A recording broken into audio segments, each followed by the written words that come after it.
What happens when a man with a little power tries to destroy the future of a woman with unseen connections?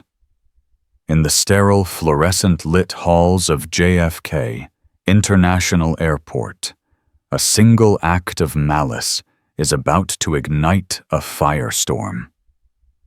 This isn't just a story about a torn piece of paper.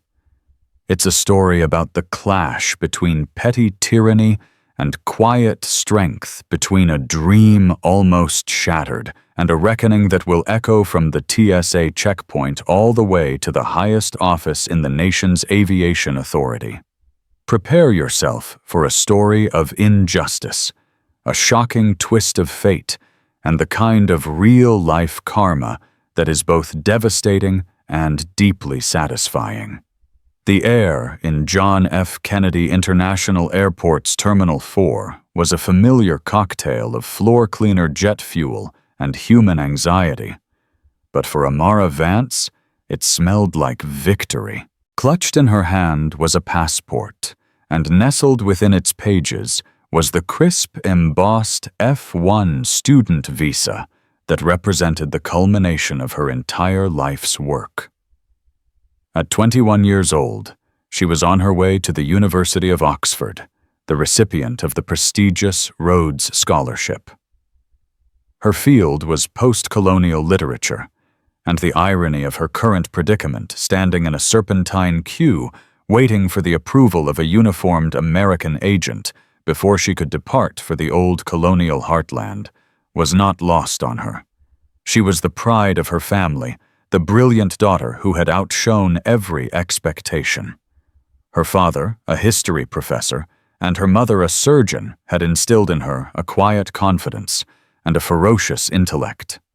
They had celebrated her achievement with a small, tearful party just last night. Now, all that stood between her and the dreaming spires of Oxford was this final gauntlet, the Transportation Security Administration. The line shuffled forward with agonizing slowness. Finally, it was her turn. She stepped up to the podium, placing her carry-on bag on the belt and her laptop in a separate bin. The agent beckoning her forward was a man whose posture seemed to have been molded by years of resentment. His name tag read R. Peterson. Robert Rob Peterson was a man in his late 40s with a soft paunch, straining against the buttons of his blue uniform, and a face that seemed permanently soured as if he'd just bitten into a lemon. His eyes, small and watery, scanned Amara not as a person, but as a collection of potential threats. He had once dreamed of being a pilot, of soaring above the clouds, but a minor astigmatism and 2 failed flight school exams had grounded him permanently. Now his kingdom was this 6-foot stretch of linoleum, his scepter a handheld metal detector, and his power was absolute, albeit temporary. He derived a grim satisfaction from the flicker of fear in the eyes of travelers, the brief moment where their multi-million-dollar business deals, their life-changing vacations, their entire futures depended on his mood. Passport, he grunted, not making eye contact. Amara slid the dark blue booklet across the counter. "Good morning," she said, her voice clear and steady. Peterson grunted again, flipping open the passport with a practiced, dismissive flick of his thumb. He scanned the photo page, then looked up at her, his eyes narrowing. He held the passport up, comparing the poised, smiling young woman in the photo to the one standing before him. "Where you headed?" he asked, his tone accusatory. "London. I'm a student at Oxford." A small, irrepressible spark of pride lit her voice. It was a mistake. Peterson's lip curled into a faint sneer. "Oxford, huh, fancy." He flipped through the pages slowly, deliberately, as if searching for a flaw. He stopped at the visa. He stared at it for a long, uncomfortable moment. This visa was issued in Washington, D.C. "Yes, I had my interview at the embassy there," Amara confirmed. "What for? My scholarship program required it. What scholarship? He pressed his gaze, hardening. He was no longer just processing a passenger. He was conducting an interrogation. The Rhodes Scholarship, she said, keeping her voice even, refusing to be intimidated. A flicker of something disbelief, or perhaps envy, crossed Peterson's face. He looked from the pristine visa back to Amara's calm, intelligent face. She was young, black, and poised for a future he could only dream of. In his cramped and bitter worldview, it didn't add up. It felt like a personal affront. People like her in his mind shouldn't get breaks like that. His own son was struggling to pay for community college. Rhodes Scholar, he repeated, drawing the words out with mocking slowness.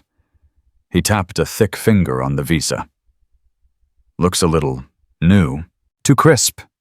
You know, we see a lot of fakes. High-quality forgeries coming out of all sorts of places. Amara's blood ran cold. I can assure you it is not a fake. It was issued by the U.S. Embassy. You can verify its authenticity. She gestured to the biometric chip symbol on her passport. All my information is in the system. The system, Peterson scoffed, a humorless laugh rattling in his chest. The system can be fooled. He held the passport up to the light, angling it this way and that. The people behind Amara were beginning to shift impatiently, but Peterson was in his element. He was the director of this small, ugly play, and he would not be rushed. "What is your father's name?" he demanded suddenly. The question was so out of left field it momentarily stunned her. I don't see how that's relevant. I'll decide what's relevant, miss. He snapped, his voice rising. Answer the question. Dr. Alistair Vance. And what does Dr. Vance do for a living? The emphasis on her father's title was pure acid. He's a professor of history at Howard University. And your mother? She's a cardiothoracic surgeon at Johns Hopkins. Each answer, each prestigious institution she named, seemed to fuel Peterson's animosity. It was the casual, unboastful recitation of a life of privilege and achievement that he could never touch. It was everything he resented. He felt the familiar hot surge of indignation. This girl with her perfect life and her fancy scholarship standing there looking at him like he was the inconvenience. He closed the passport. I'm not satisfied, he said, his voice dropping to a low, conspiratorial tone. The document feels off. The story feels rehearsed. Amara's heart was now hammering against her ribs, a frantic drumbeat of disbelief and rising anger. What are you talking about? You can scan it. You can call the embassy. There are a dozen ways to verify my identity and my documents in under 60 seconds. I don't need a computer to tell me when something isn't right, Peterson said, leaning forward. His breath smelled of stale coffee. My gut tells me this is fraudulent. He was holding her future in his hand. The visa wasn't just a travel document. It was the key that unlocked everything. It was the years of late-night study sessions, the sacrifices her parents had made, the dreams she had nurtured since she was a little girl, reading novels in her room. Agent Peterson. Amara, said, her voice trembling slightly but laced with steel. You are making a serious mistake. Oh, I'm making a mistake, he chuckled, a truly unpleasant sound. He enjoyed her fear. He enjoyed the power he held over her. He opened the passport again to the visa page, holding it so she had a clear view. And then, with a slow, deliberate motion that seemed to stretch for an eternity, he hooked his thumb and forefinger over the top edge of the visa. Amara's eyes widened in horror. No, she whispered. Don't. The sound of tearing paper was shockingly loud in the relative quiet of the checkpoint. It was a sharp, violent rip. Rip! He tore it cleanly from the top edge, down to the middle, splitting the embossed seal and her photograph in two. He didn't stop there. He tore the other half, separating the visa completely from the passport page it had been affixed to. The two pieces of her future fluttered onto the cold, stainless steel counter. Silence. The hum of the conveyor belt, the distant announcements, all of it faded away. Amara stared at the ruined document. Her breath hitched in her chest. It was an act of such profound, senseless malice that her mind struggled to comprehend it. Peterson looked at her, a smug, triumphant smirk on his face. "Document is invalid," he declared, his voice booming with authority. "Appears to be a forgery that couldn't even hold up to a simple handling test. You're denied entry to the secure area. Step aside." For a moment, Amara couldn't move. She was paralyzed by a tidal wave of emotions, shock, rage, and a grief so sharp it felt like a physical blow. Her flight was in 2 hours. Her academic year, her scholarship, her entire plan, all of it was vaporizing before her eyes. You can't do that," she stammered, her voice barely a whisper. "I just did," Peterson said, gesturing with his thumb. "Step aside, now, or I'll have you removed for causing a disturbance." The people behind her were now openly staring, their impatience mixed with a horrified curiosity. No one intervened. They were all cogs in the same machine, afraid that a single word would draw the gatekeeper's wrath upon them.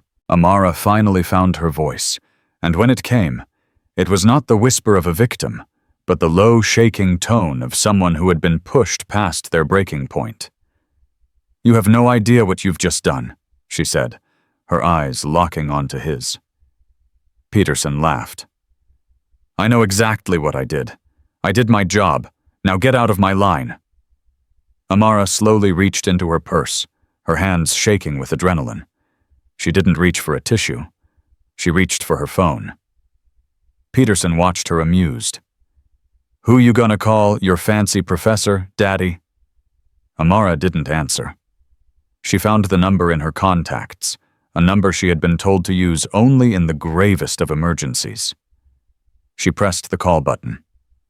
As it began to ring, she held Peterson's gaze, her own eyes burning with a cold fire he had fatally underestimated. The call connected.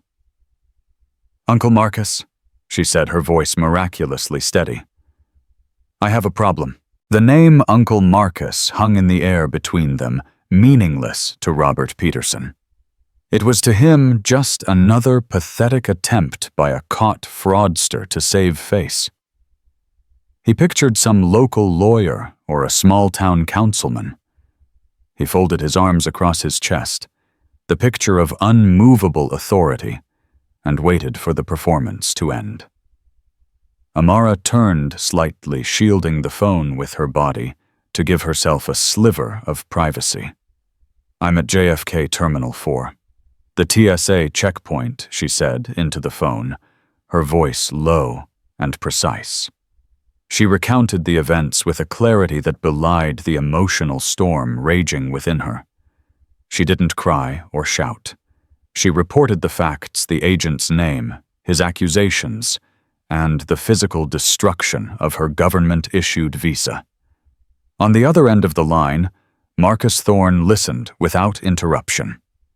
He was not in some small-town council office. He was in his spacious, soundproofed office in Washington, D.C., a bank of monitors displaying flight patterns and national weather systems glowing behind him.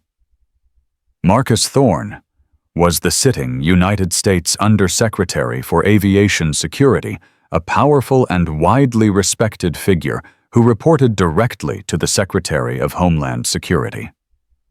The entire Transportation Security Administration fell under his vast purview.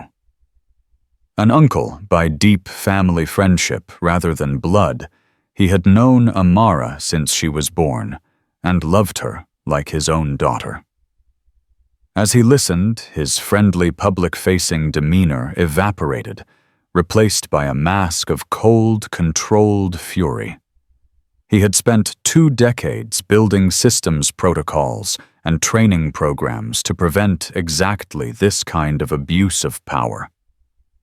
His agent had not just inconvenienced a traveler, he had assaulted the very legitimacy of the documents his organization was sworn to protect.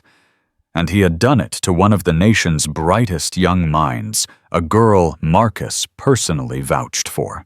"Amara," he said, his voice a calm, reassuring baritone that cut through her panic. "Stay exactly where you are. Do not move from that spot. Do not engage with the agent further. Is his supervisor there? I don't know. He hasn't called anyone." "He will," Marcus said, a chilling certainty in his tone. "Put me on speakerphone, Amara. Hold the phone out so he can hear me." She did as she was told, her hand still trembling. "My uncle would like to speak to you," she said to Peterson. Peterson rolled his eyes dramatically. "Oh, for God's sake. Ma'am, I'm not interested in— This is Undersecretary Marcus Thorne." A powerful, resonant voice boomed from the phone's tiny speaker. "To whom am I speaking?" The use of the formal title delivered with such instantaneous command gave Peterson his first tiny prickle of doubt. Still, he clung to his arrogance. "This is Officer Peterson, and I don't know who you are, pal, but you can't— Officer Peterson." The voice cut him off, sharp as broken glass. "You will address me as Mr. Secretary. You have 2 seconds to find your direct supervisor and put him on this phone, or I will personally ensure that the next voice you hear is that of a federal marshal asking you to surrender your badge." The threat was so specific, so packed with bureaucratic violence that it finally shattered Peterson's smug composure. The color drained from his face. Federal marshal. Surrender your badge. This wasn't some local lawyer. He swallowed hard, his Adam's apple bobbing. Yes, sir." "One moment, sir."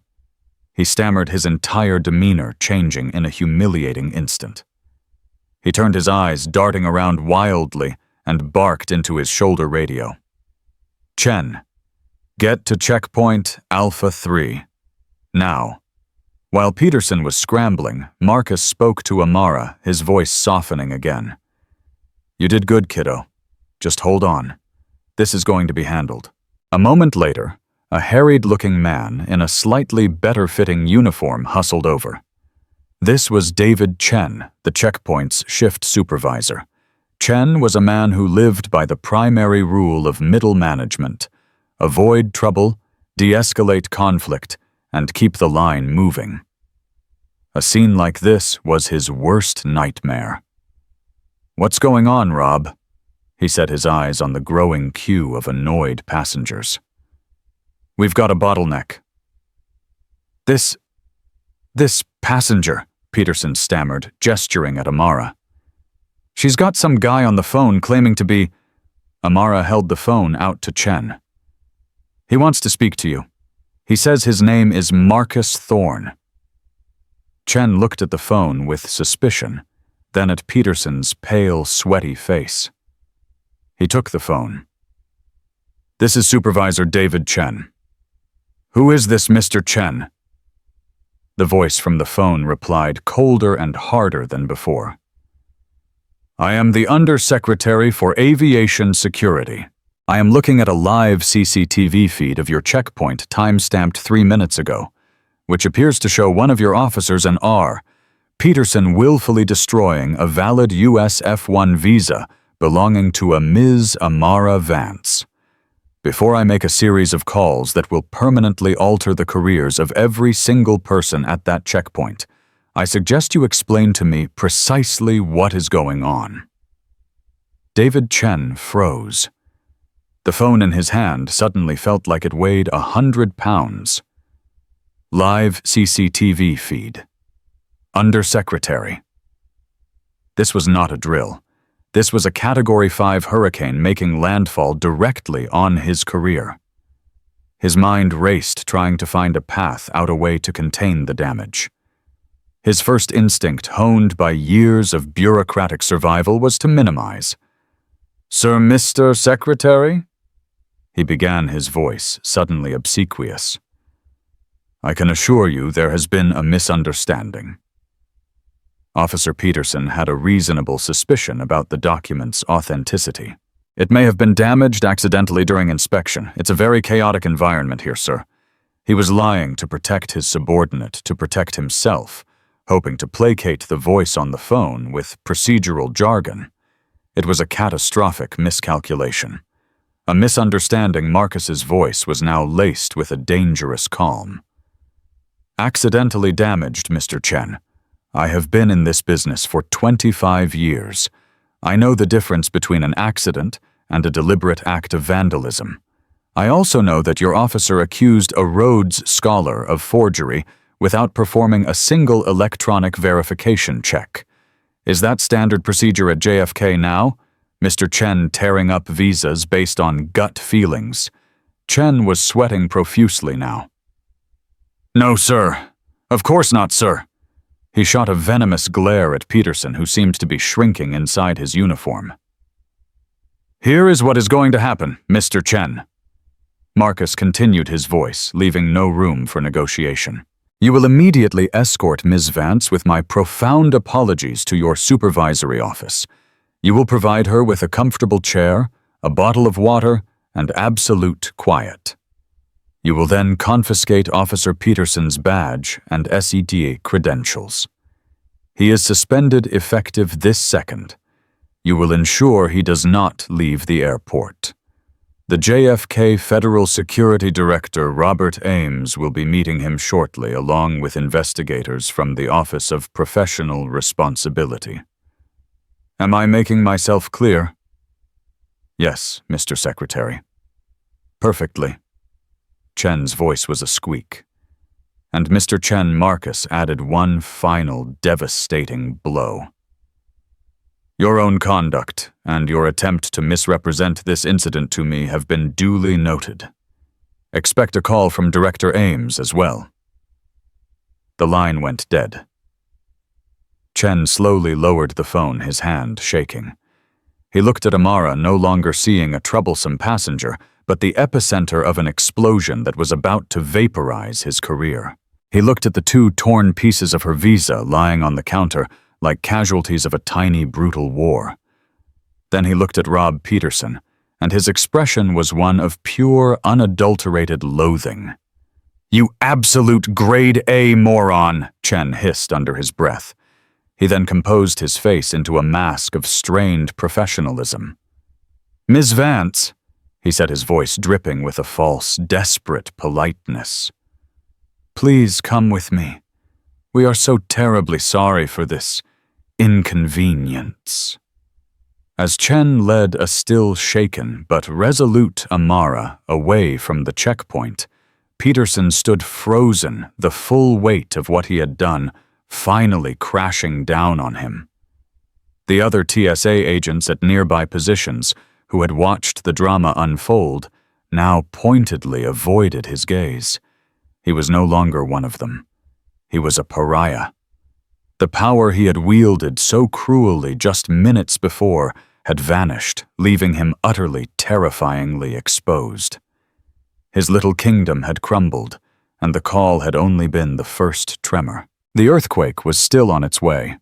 The supervisory office was a small, windowless room with gray fabric-covered walls and the stale smell of microwaved popcorn. It was a stark contrast to the quiet dignity of a university library or the vibrant energy of her family home, but at that moment, it was a sanctuary. David Chen, his face a ghastly shade of pale, gestured for Amara to sit in a worn office chair. He scurried to a small mini-fridge and produced a bottle of water, offering it to her with the trembling hands of a man offering a sacrifice to an angry god. "Ms. Vance." I cannot apologize enough," he stammered. "This is not who we are. Officer Peterson's actions were unacceptable, a complete aberration." Amara looked at him, her initial shock solidifying into a cold, clear-eyed assessment. He accused me of being a criminal. She stated, her voice quiet but firm. And you tried to tell my uncle it was an accident. Chen flinched as if struck. I was trying to de-escalate. He couldn't finish. There was no excuse. He knew it, and he knew that she knew it. The power dynamic had been inverted so completely, it was dizzying.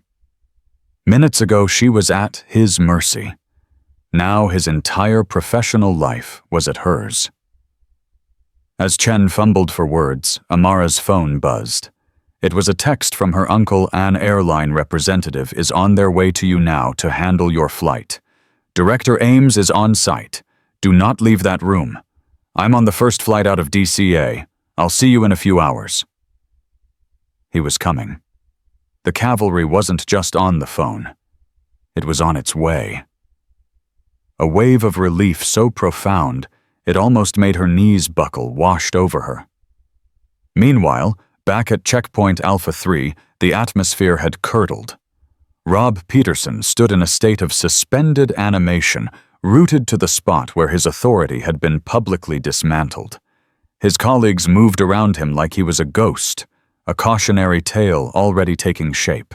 Then two figures approached, their sharp suits and purposeful strides cutting through the chaos of the terminal. One was Robert Ames, the JFK Federal Security Director, a man with a stern, weathered face and the weary eyes of someone who had seen every possible failure of security and character. The other was a sharp-featured woman in a dark pantsuit, an investigator from the DHS Office of Professional Responsibility. They didn't speak to Peterson. Ames simply made a come-here gesture, with his head leading him towards a small, unmarked door. As Peterson was being led away, a woman stepped out of the now moving passenger line. She was in her late 30s, with an observant face and a stylish trench coat.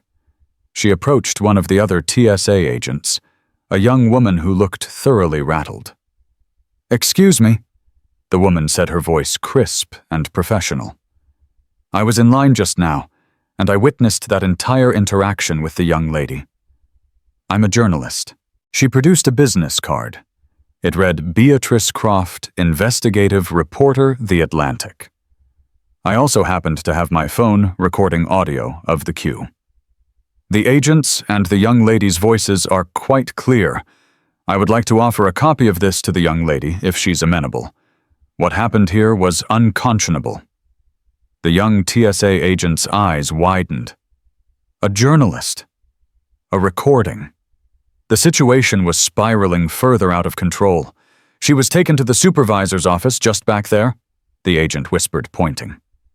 Beatrice Croft nodded. She walked to the office and knocked softly. Chen opened the door, looking frantic.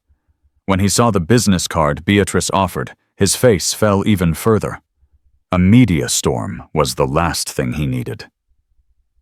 "I'm not here to ambush you," Beatrice said calmly. "I'm here to help her." She looked past Chen to Amara. "My name is Beatrice Croft. I'm a reporter. I saw what he did, and I heard most of what he said.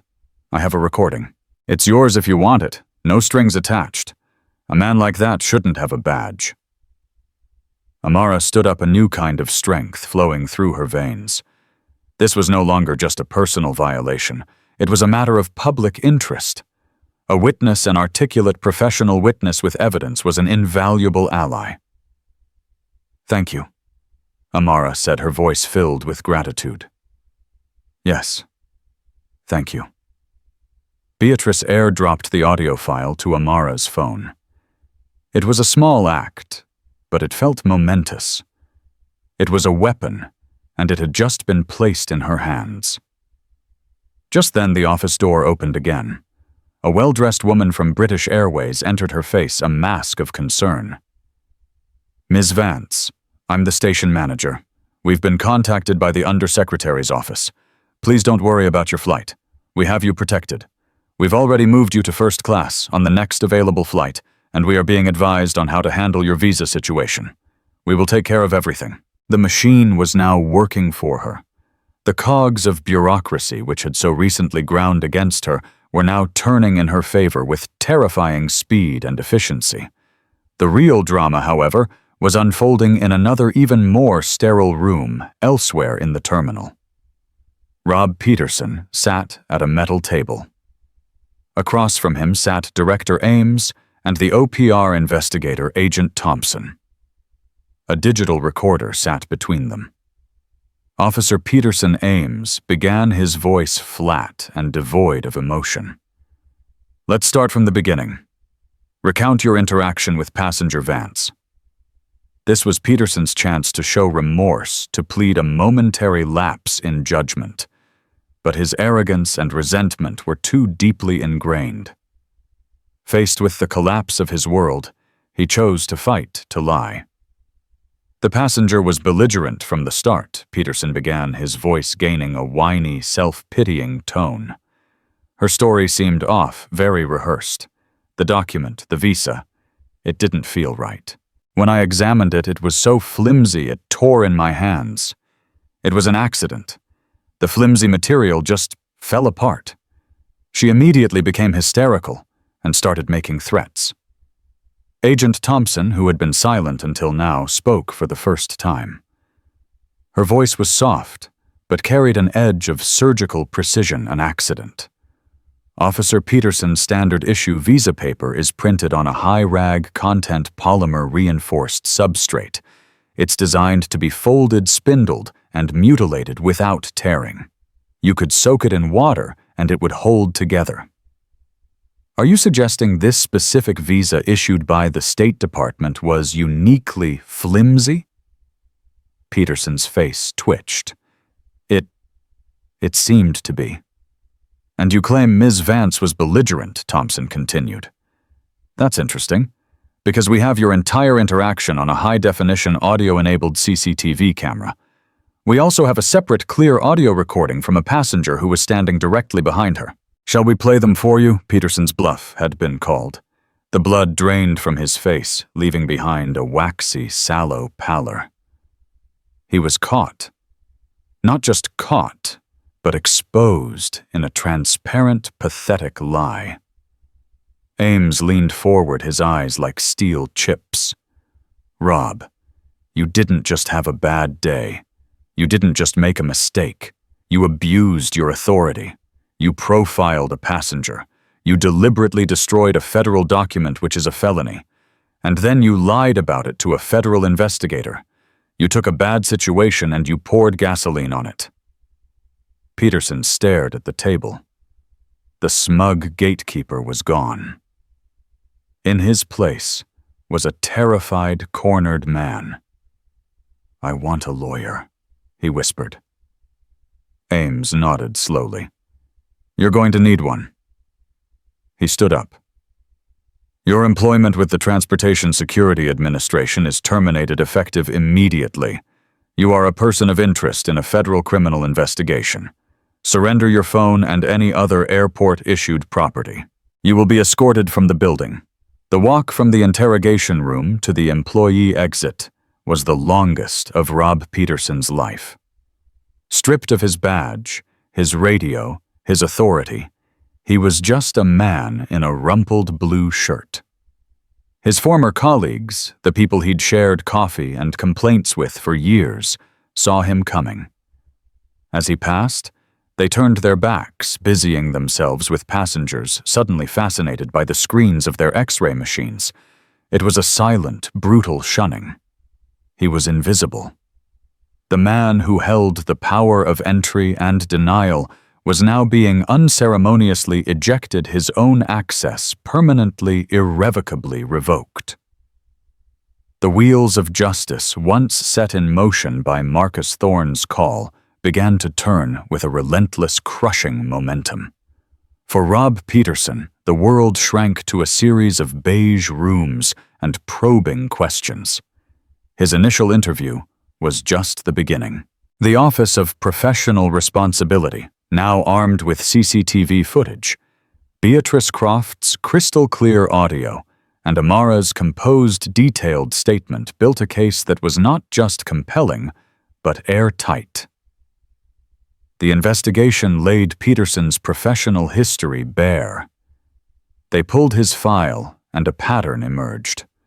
While he had never been formally disciplined for anything as egregious as destroying a document, his record was littered with minor passenger complaints, most of them alleging rude and aggressive behavior. A disproportionate number of these complaints came from non-white travelers. He was in the cold, bureaucratic language of the report, an officer who frequently escalated routine screenings into confrontational encounters, particularly with passengers of color. He wasn't a good officer who had a bad day. He was a liability who had finally spectacularly detonated. His lie about the flimsy visa was treated with particular contempt by the investigators. They brought in a materials expert from the State Department who testified that the act of tearing the visa would have required significant deliberate force.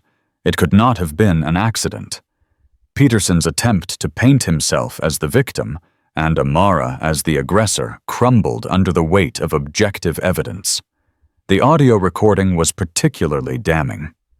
It captured his sneering tone, his mocking repetition of Rhodes Scholar, and Amara's calm, increasingly desperate pleas for him to simply follow protocol.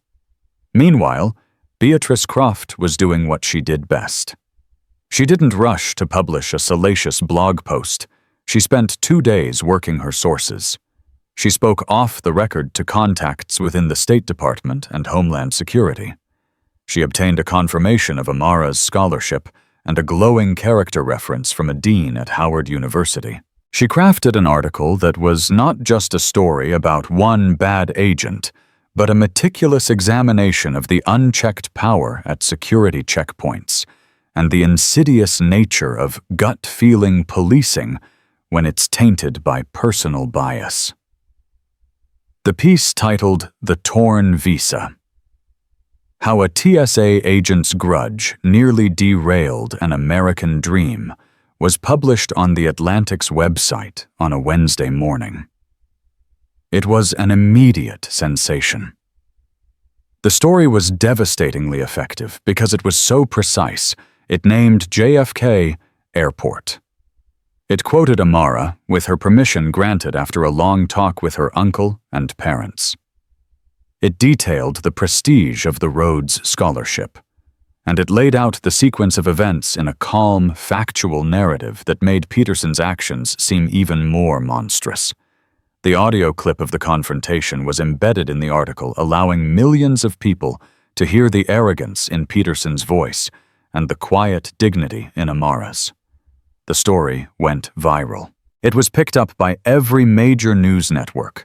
The hashtag TSA Peterson trended on Twitter. Cable news channels convened panels of security experts, civil rights lawyers, and former TSA officials to dissect the incident. The public outcry was swift and furious. People shared their own travel horror stories.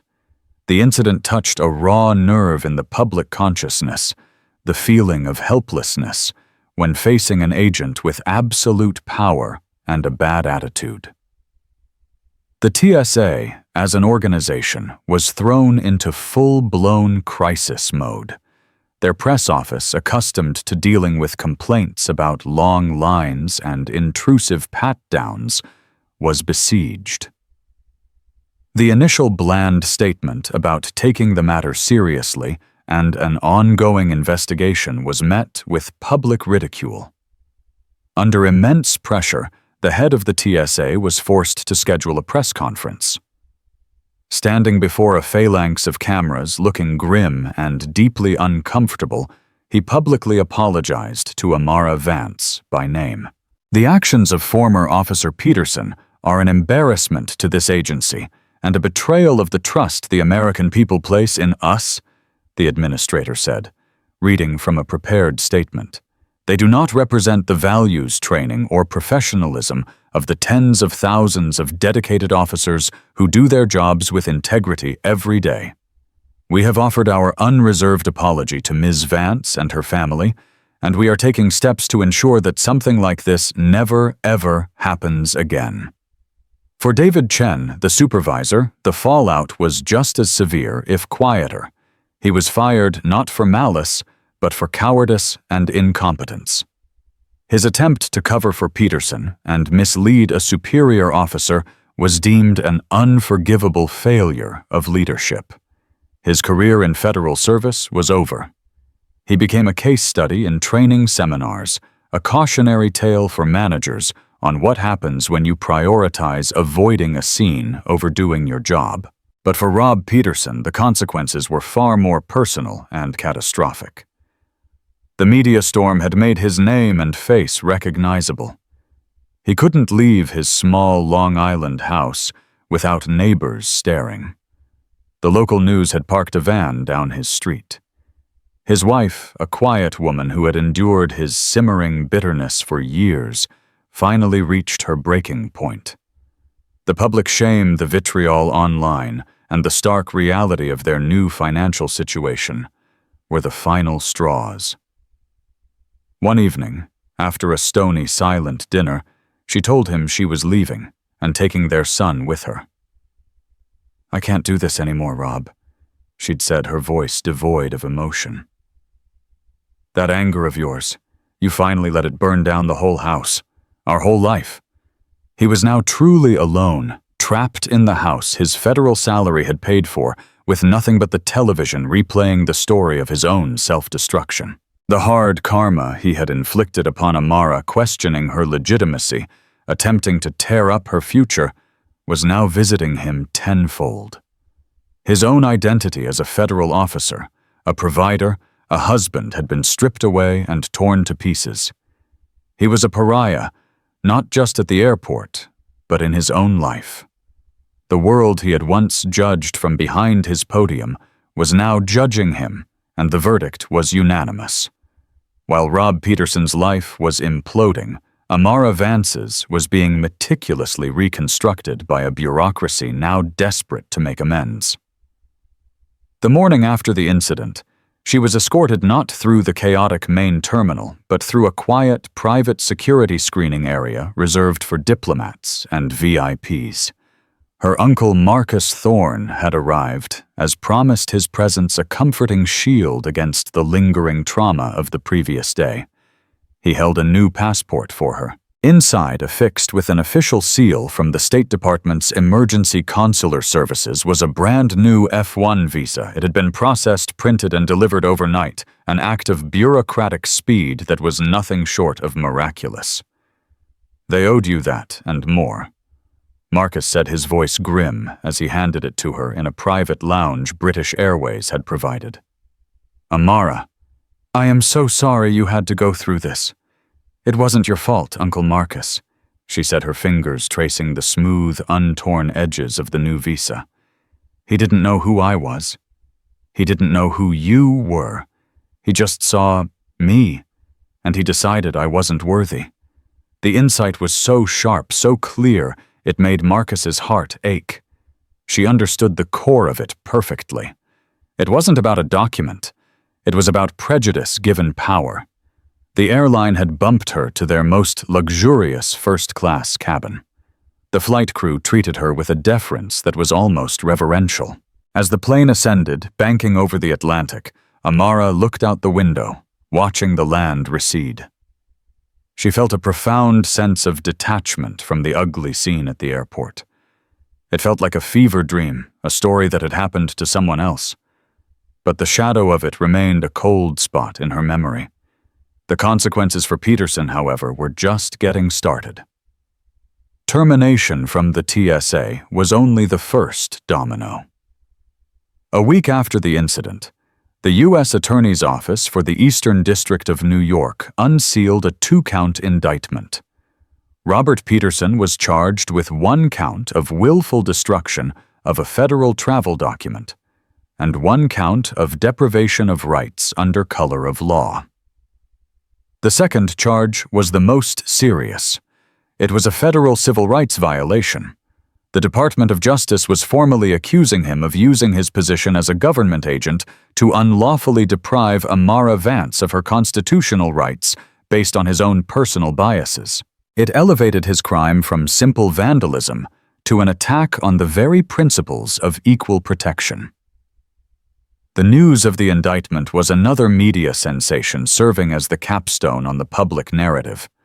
This wasn't just a firing, it was a criminal prosecution. The system wasn't just cleaning house, it was seeking justice. Peterson, out on bail and represented by a beleaguered public defender, was a broken man. His bravado was gone, replaced by a sullen, terrified silence. His lie to the investigators meant that no prosecutor would ever offer him a favorable plea deal. He had torched his own credibility. The evidence against him was so overwhelming that a trial would be a formality, a public spectacle of his guilt. His financial situation was dire. His federal pension, which he had been just a few years from collecting, was now subject to forfeiture due to the felony conviction that was all but certain. The legal fees were mounting. His wife had filed for divorce, citing irreconcilable differences, and was seeking full custody of their son. The house had a "for sale" sign on the lawn.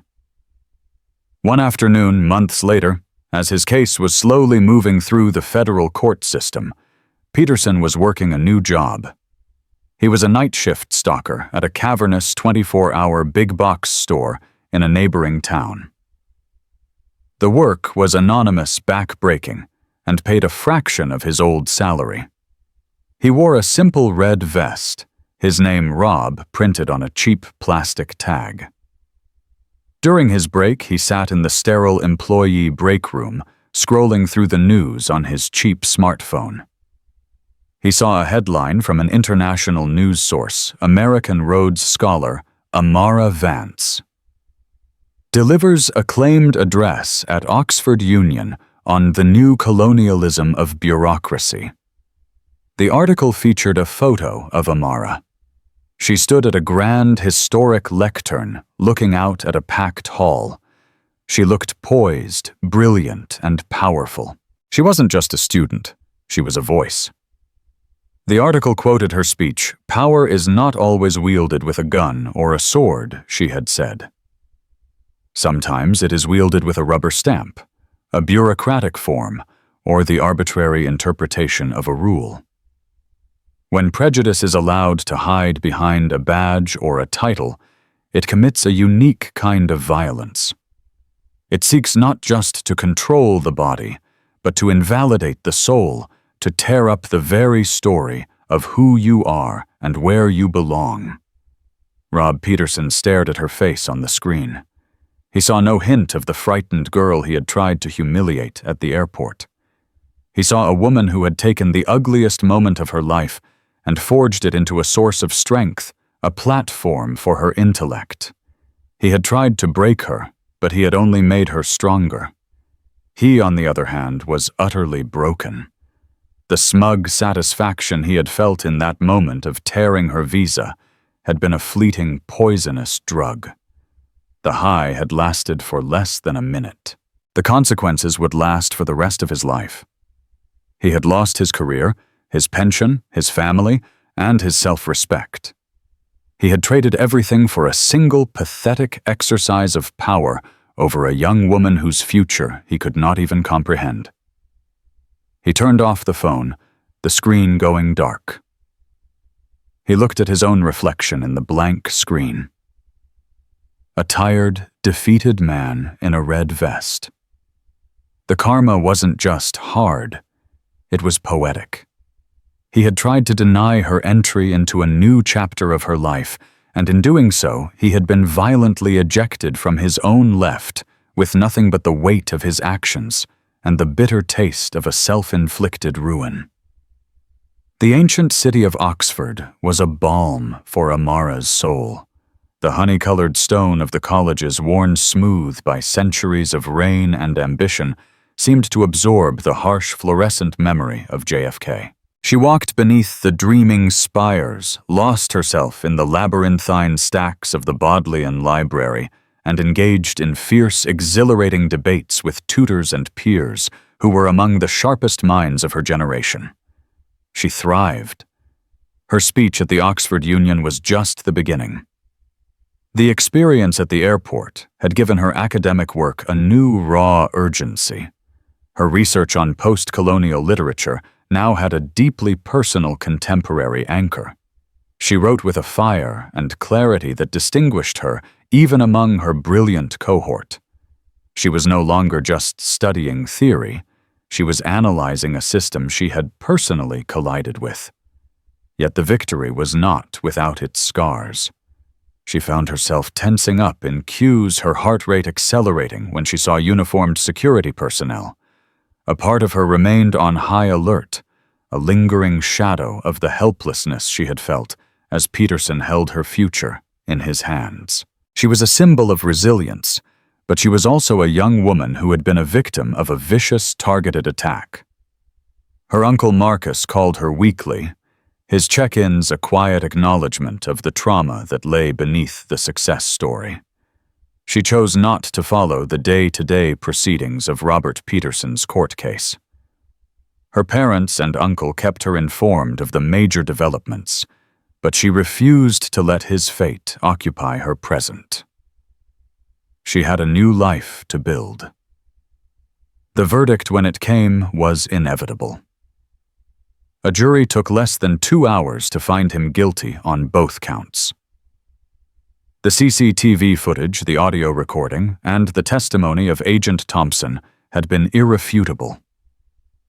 At his sentencing, Peterson, looking gaunt and aged, finally offered a halting, mumbled apology to a court that had already passed judgment. The judge was unmoved. "Mr. Peterson," he said, his voice ringing with judicial authority, "you were entrusted with the security of this nation and the protection of its people and its visitors. You twisted that trust into a weapon of personal prejudice. You did not just tear a piece of paper. You attacked the fundamental promise of equal treatment under the law. Your actions were a disgrace to your uniform." Robert Peterson was sentenced to 18 months in a low-security federal prison. He was ordered to pay restitution for the costs of replacing Amara's documents and her flight. He lost his pension permanently. The sentence was a clear message sent to every federal agent in the country. There would be zero tolerance for such abuse. On the day of his sentencing, Amara was walking through Christ Church Meadow, the River Cherwell, flowing gently nearby. Her phone buzzed with a text from her uncle. "It's over. Justice was served." Amara read the text and slipped the phone back into her pocket. She felt no elation, no sense of vengeance. She only felt a quiet, somber sense of closure. His punishment did not erase what he had done, but it affirmed that what he had done was wrong. The system, for all its flaws, had ultimately held one of its own accountable. Her experience had changed the trajectory of her life in ways she never could have anticipated. She began collaborating with civil liberties organizations, lending her voice and her story to advocate for better training, stronger oversight, and more robust accountability mechanisms for security agencies. She became an advocate for the very principles Peterson had tried to deny her. Years later, a newly minted Dr. Amara Vance, she returned to the United States to accept a professorship at a prestigious university. She was a respected academic, a published author, and a powerful voice on issues of civil rights and institutional power. On her first trip back through JFK, she approached the security checkpoint with a flicker of old anxiety. But this time was different. The agent who looked at her passport was a young professional woman who smiled warmly. "Welcome home, Dr. Vance," the agent said, handing back her passport. Amara smiled back, a genuine, unburdened smile. She walked through the gate, not as a victim, but as a victor. The shadow was still there, a faint tracing in her memory, but it no longer held any power over her. Robert Peterson, a name she rarely thought of, was a footnote in her story, a bitter man who had tried to build a wall in her path and had instead become the rubble under her feet. Her journey had been unexpectedly diverted through a valley of darkness, but she had emerged on the other side not just unscathed, but illuminated her future, brighter and more impactful than she had ever dared to dream. That is the story of Amara Vance, and the agent who learned that power is fleeting, but character and consequences are forever. What happened at that JFK checkpoint was more than an argument. It was a defining moment that revealed the best and worst of human nature. It shows that even in the face of systemic power, a single voice, a single call for justice can trigger an avalanche of change. If this story of resilience and hard karma resonated with you, please take a moment to hit the like button and share it with someone who needs to hear it. These are the kinds of real-life dramas that remind us to stand up against injustice wherever we find it. And don't forget to subscribe to the channel and turn on notifications so you won't miss our next deep dive into stories that matter. Thank you for listening.